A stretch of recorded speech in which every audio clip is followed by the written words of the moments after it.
नमस्ते भारत, नमस्ते किसान। मैं गणेश किसान फिर से किसान कार्यशाला प्लेटफॉर्म पर आज हूँ सातपुड़ा की गोदी में। पाल जो नेचुरली तरीके से आप अगर समझोगे, सर्च करोगे तो सातपुड़ा में पाल रावेर तहसील में आता है, जो ठंडी हवाओं के लिए भी मशहूर है। और वहाँ पर ही सातपुड़ा की गोदी में कुछ किसान मित्र अपने साथ जुड़े हुए हैं, जिन्होंने केला खेती पिछले 3 साल से स्टार्ट की हुई है और 3 साल से अपने साथ में ही पहला केला कटिंग यहाँ पे ले लिया है इन्होंने, और सेकंड रटून रख दिया है। और उसके बाजू में ही इसका ही कंद निकाल कर यहाँ लगाया हुआ है, और ये कंद का प्लॉट है। शायद आज के 10 से 15 दिन पहले यहाँ का एक वीडियो आया हुआ था। लगभग 35 से 40 दिन का केला कंद खेती है मित्रों ये, और अच्छी तरीके से ग्रो कर रहा है और बढ़िया पिकअप और क्वालिटी अच्छी है। दूसरा कि एक बेसल डोज इसमें चला गया है, और बाकी स्प्रे शेड्यूल कुछ लिए हुए हैं, कुछ बाकी है। केला गुरु किट इनके पास नहीं पहुंच पाया था, कुछ इनके काम वगैरह चल रहे थे इसकी वजह से, लेकिन आज केला गुरु किट भी इनके पास आ गया है। तो स्प्रे और ड्रिंचिंग जो बाकी थी वो अभी शुरू हो जाएगी।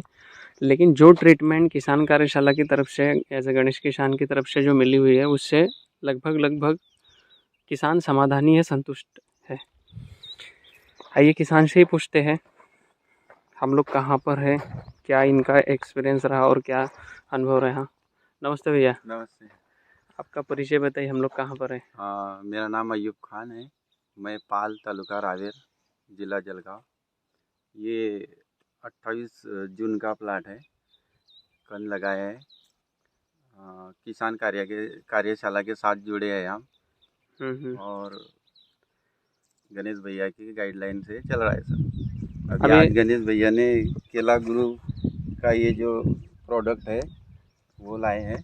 अब उसका स्प्रे और ड्रिंचिंग बहुत दिन से डिमांड चल रही है, लेकिन अभी काम चालू थी, इसके लिए वो ला नहीं सके। लगभग अपना 35 दिन का प्लांट है मेरे हिसाब से, 35 से 40 दिन का। हाँ, 40 दिन का प्लांट हो गया है, तो 40 दिन के हिसाब से लगभग ग्रोथ अच्छी है। और जो पिछले 15 से 20 दिन पहले जो बारिश कंटिन्यूसली थी और बहुत ज़्यादा थी, उसकी वजह से कई सारी परेशानियां यहाँ पे अपने क्षेत्र में हुई है। लेकिन 15 दिन से बारिश ही नहीं है, तो ठीक है कि बारिश नहीं है, फिर उसकी वजह से हम लोग अपना जो कार्य करना था, मतलब निंदाई गुड़ाई जो करनी थी वो कर ली। नहीं तो अगर कंटिन्यूसली बारिश आती तो शायद पौधा छोटा और इसमें से खरपतवार बहुत ऊपर बढ़ जाती है ना। तो वो भी कहीं ना कहीं एक जगह पे रुकना चाहिए, लेकिन इतने भी नाराज मत हो कि अभी आओ ही मत, तो आना पड़ेगा तो फसल अच्छी रहेगी। इसमें केला गुरु किट का अगर आपको समझना है कि अभी इस स्टेज में डालना कैसे है, क्योंकि 35 दिन 40 दिन के आगे आप ले रहे हो। लगभग 2 किट आपने मंगाए हुए, ला रहे बेटा इधर, ये 2 किट आपने मंगाए हुए हैं। अभी कई किसानों को लगता है कि 1 एकड़ में ही केला गुरु किट लगाए, तो ये 1 एकड़ के लिए बना हुआ है। और 1 एकड़ में अगर आप यूज़ कर रहे हो तो काफ़ी अच्छा बेस्ट रिजल्ट है। तो शुरुआती चरण से अगर ले रहे हो तो पौधे की हाइट है छोटी है, लेकिन आज के डेट में अगर आपने केला गुरु मंगाया कौन से भी स्टेज में, जैसे 40 दिन के बाद, 50 दिन के बाद, कोई 60 दिन के बाद मंगाएगा, क्योंकि धीरे धीरे किसान कार्यशाला हर किसान के घर तक पहुंच रहा है। तो जिसको भी लगेगा तो वो 60वें दिन भी इसको मंगा सकता है। इसमें क्या है ये ड्रिंचिंग शेड्यूल वाला भी काम करता है और पोंगा भराई वाला भी काम करेगा। तो इसमें लगभग ये 3 पॉकेट हैं जो ये ड्रिंचिंग में काम में आएंगे। इसमें मटेरियल मैं इसलिए दिखा रहा हूँ कि कई सारे किसानों के फ़ोन कॉल भी आ रहे हैं और कई किसान पूछ रहे हैं कि इसमें मटेरियल कितना आता है। तो ये 3 पैकेट आते हैं जो ड्रिंचिंग के शेड्यूल में आप ले सकते हो, और ये 500 ml की ये बोतल आती है, ये बोतल। तो ये बोतल में लगभग यूज़ ये करना है कि पहले शुरुआत में अभी आपको इस प्लॉट में करना क्या है, 15 लीटर पंप में 15 लीटर पानी, 15 लीटर का ही पंप है ना अपने पास। हाँ, 15 लीटर। तो 15 लीटर पानी में ये प्रति 1 लीटर के लिए 2 ml, मतलब ये 30 ml जाएगा। तो लगभग 4,000 पौधे हैं आपके। तो 4,000 पौधों में अभी पंप कितने लग रहे हैं स्प्रे करने के लिए, खाली फोगिंग स्प्रे करना है। हाँ, 15 पंप लग जाते हैं, हाँ 15 पंप लग 15 जाएंगे पंप मेरे लग हिसाब से, जाएंगे। 15 लीटर वाले, बराबर।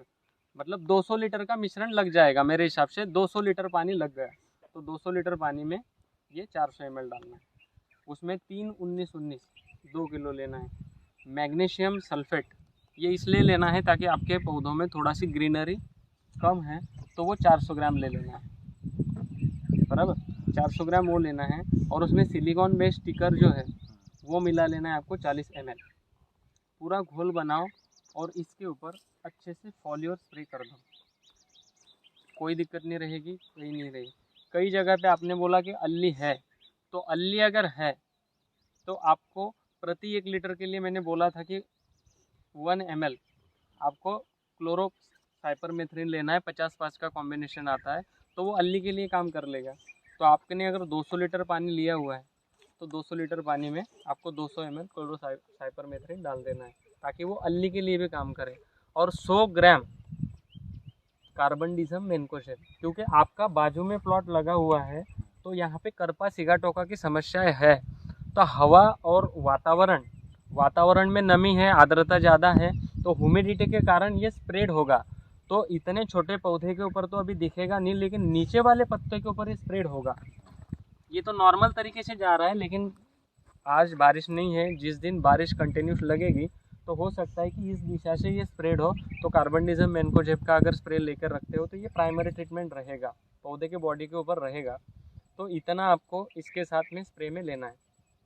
बाकी ड्रिंचिंग में भी यही चीज़ें रहेगी, लेकिन ड्रिंचिंग में ये बॉटल नहीं लेना है। ड्रिंचिंग में ये बॉटल की जगह पे जितना मैंने बोला हुआ है उतना लेकर ये 300 ग्राम लेना है। ये बॉटल नहीं लेना है 19-19 मैग्नीशियम वगैरह, लेकिन पौधे से दूर 6 इंच दूरी पर आप इसकी ड्रिंचिंग कर सकते हो, बराबर। ये चीज़ें हैं। दूसरा, भैया पूछ रहे थे कि पौधे का पिकअप नहीं है और इसको तुरंत भगाना है। तो भगाना तो है, ठीक है, पौधे की ग्रोथ को एक समान करना है, भगाना नहीं है। भगाना मतलब कि क्या, जादुई झप्पियाँ जिसमें जिब्रेलिन वगैरह देकर पौधे को पप से उठाकर लेना। लेकिन ये चीज़ें कहीं ना कहीं आज के 6 महीने बाद या 5.5 महीने बाद, क्योंकि कंद लगा है तो 5.5 से 6 महीने में फ्लावर दे देता है, तो उस समय हमें समस्या नहीं आनी चाहिए। प्रॉपर गैपिंग मिलना चाहिए, केले की लंबाई अच्छी मिलनी चाहिए, साइज़ अच्छी मिलनी चाहिए। जो पिछले साल आपके साथ अनुभव रहा कि बढ़िया शाइनिंग आई थी, बढ़िया शाइनिंग भी था और वादा भी। हाँ, वो चीज़ें मिलनी चाहिए। कोई आकर ये नहीं बोले कि ये कंद का प्लॉट लगा हुआ है, रुकना चाहिए व्यक्ति। और आज भी रुक ही रहा है। कई लोग आपको पूछ रहे हैं कि क्या आपने टिश्यू कल्चर पौधा लगा है क्या, क्योंकि एक जैसी ग्रोथ। अभी ये जो कंद आपने 28 तारीख को लगा है, इसमें मतलब इसमें भरने कितने पड़े आपको? वो समझो 100 लगे हो, 100 से 200 पौधे, 100। मतलब जर्मिनेशन रेशो अच्छा रहा। हाँ, क्या करके रखा था आपने उसके लिए?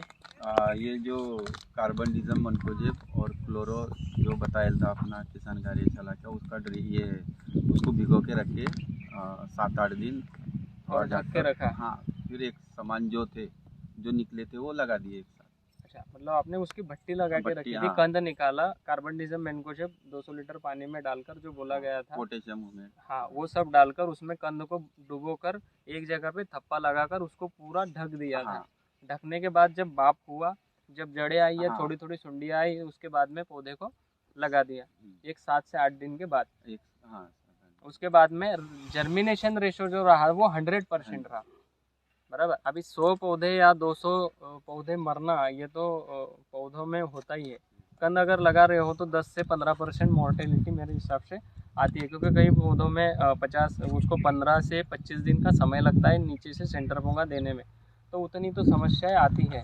लेकिन इसमें 4000 में 40 गांठ गई है, मतलब 40 से 100 गांठ गई हुई है, 100 पौधे गए हुए, तो उतना ज़्यादा रेशो नहीं है। मतलब 10% का रेशो आता है 400, तो 5 आ गया 200, मतलब 3% का रेशो अपन पकड़ते हैं लगभग कि 3% रेशो से ये पौधे गए हुए हैं। वैसे तो काफ़ी अच्छी ग्रोथ है। बढ़िया। सल्फ्यूरिक एसिड, अच्छा, सल्फ्यूरिक एसिड इसमें छोड़ना है नहीं छोड़ना है? हाँ, सल्फ्यूरिक एसिड पूछा तो काफ़ी अच्छा है, ये बेस्ट सवाल है कि अभी बारिश के दिनों में सल्फ्यूरिक एसिड चलाना है कि नहीं चलाना है? हाँ। तो पहली बात, बारिश के दिनों में सल्फ्यूरिक एसिड नहीं चलाना है। लगभग मेरा जो खुद का ओपिनियन है ये इसलिए, मैं आपको उसका रिटर्न क्वेश्चन पूछता हूँ, क्या आपके ज़मीन में कभी आपने क्षार देखे अभी? हाँ नहीं, अभी तो नहीं दिखती है। नहीं दिखे ना? हाँ, यही मट्टी में आज के 5 महीने पहले जब गर्मी थी तब क्षार दिखते थे, क्षार दिखते थे, पूरा सफ़ेद हो जाता था। अभी एक्चुअल सल्फ्यूरिक एसिड का ट्रीटमेंट हमें क्लोरीन के बॉन्डिंग को तोड़ने के लिए करना है। क्लोरीन मतलब कि जो आपके जो ड्रिप से पानी जा रहा है और वहाँ पे सफ़ेद सफ़ेद क्षारीय अगर जमा हो रही है तो उस क्लोरीन को तोड़ने के लिए सल्फ्यूरिक एसिड ट्रीटमेंट है। मतलब कॉम्पैक्ट जो ज़मीन होगी उसको स्पोरस बनाने का काम सल्फ्यूरिक एसिड करेगा। अभी क्यों नहीं करना है? तो अभी क्यों नहीं करना है, उसका आंसर है कि ऊपर का गॉड गिफ्ट जो बारिश आ रहा है, आपने देखा होगा कि जब से बारिश गिरी हुई है तब से मट्टी में वो वाली चीज़ें नहीं दिखने को लिए मिली है आपको, क्लोरीन वाली। क्योंकि ऊपर वाला जो पानी आता है वो 0 TDS लेकर आता है, और वो TDS 0 लेकर आता है तो जब मट्टी के ऊपर गिरेगा तो वो पूरा उसको क्लीन कर देता है, मतलब वो एसिड का ही काम करता है। अभी कहीं पे भी आपको नहीं मिलेगा। दूसरी बात, अभी बारिश गिरने के बाद में हमारी ट्यूबवेल हो या कुआं हो या कोई भी चीज़ हो, उसका पानी का वाटर होल्डिंग जो लेवल होता है वो बढ़ जाता है। तो ये पानी भी ऊपर का ही पानी है, हमें जो ऊपर से मिला हुआ है, तो इस पानी में उतना क्षार नहीं आता है। जितनी लेवल पानी की आप नीचे जाएगी आपकी कुएं की, बोरवेल की, उतना उसमें क्षार ज़्यादा आएगा, बराबर। तो उस समय फिर उसके बॉन्डिंग तोड़ने के लिए हम लोग सल्फ्यूरिक एसिड ट्रीटमेंट करते हैं। हाँ, अभी ड्रिप को आपको साफ अगर करना है, ड्रिप अगर कहीं चौक है तो उसके लिए आप एसिड चला सकते हो, कोई दिक्कत नहीं है। लेकिन चलाना इसलिए नहीं है क्योंकि वो काफ़ी हार्ड एंड टफ होता है, वो प्रक्रिया काफ़ी मतलब जटिल है। उसको करने के लिए आपको प्रोटेक्शन लेना पड़ेगा। जैसे 100 लीटर पानी में 1 लीटर अगर H2SO4 लिया 1 एकड़ के लिए, तो वो बूंद बूंद डालना है, तो बूंद बूंद डालने से पहले हैंड ग्लोव एस्बेस्टॉस वाले, पूरा फुल यूनिफॉर्म ड्रेस, और ऐसी जगह से, मान्यता प्राप्त जगह से उस चीज़ को लेना है जो डाइल्यूशन करके 60% में दिया हुआ है। मतलब इंडस्ट्रीज पर्पज़ वाला नहीं चाहिए, कमर्शियल पर्पज़ वाला चाहिए जो खेती के लिए यूज़ होता है, बराबर। वरना उससे हाथ वगैरह जलने की काफ़ी सारी समस्याएं उत्पन्न होती है और उससे बहुत पीड़ा होती है। अगर उससे कहीं जगह आपके शरीर के ऊपर कहीं बूंद गिरे ना तो उससे काफ़ी पीड़ा होती है।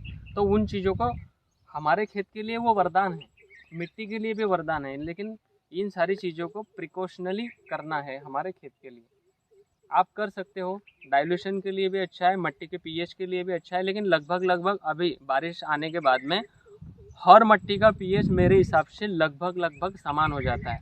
जहाँ पे पानी लीचिंग हो जाता है, ध्यान रखना है ना। दूसरी बात, जहाँ पे पानी रुका रहेगा वहाँ पे अल्कली ज़मीन हो जाती है, मतलब कि वहाँ पे चिपचिप पचपच और जैसे हम लोग दलदल बोलते हैं ना, वैसा वहाँ पे भी पौधा ग्रोथ नहीं करता है। जहाँ पे पानी रुकेगा वहाँ पे भी पौधा काम नहीं करेगा। क्षारीय अलग हो गई और अल्कली अलग हो गई। क्षारीय मतलब कि ज़्यादा सफ़ेद भूरी आ गई, उसमें क्लोरीन की मात्रा बहुत ज़्यादा बिछी पड़ी हुई है, पूरी मट्टी आपको ड्रिप के नीचे भूरी भूरी दिखती है, वो वाला क्षारीय हो गया। अभी बारिश के दिनों में उल्टा हो जाता है।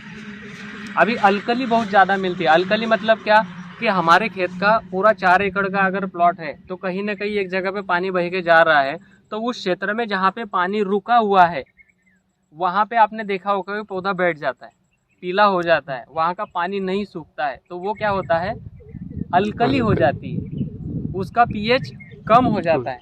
ये क्षार बढ़ने के बाद उसका पीएच बढ़ जाता है। जैसे हम लोग कई रासायनिक फर्टिलाइज़र जो दे रहे हैं डायरेक्ट, उसमें भी क्लोराइड मटेरियल आता है उसके बाउंडिंग बनाने के लिए, तो उसमें से क्लोराइड तो वही रहेगा जो पौधे को चाहिए, NPK, नाइट्रोजन, फास्फोरस, पोटाश पौधा उठा लेता है, बाकी चीज़ें वही की वही ज़मीन में मट्टी में पड़ी हुई है।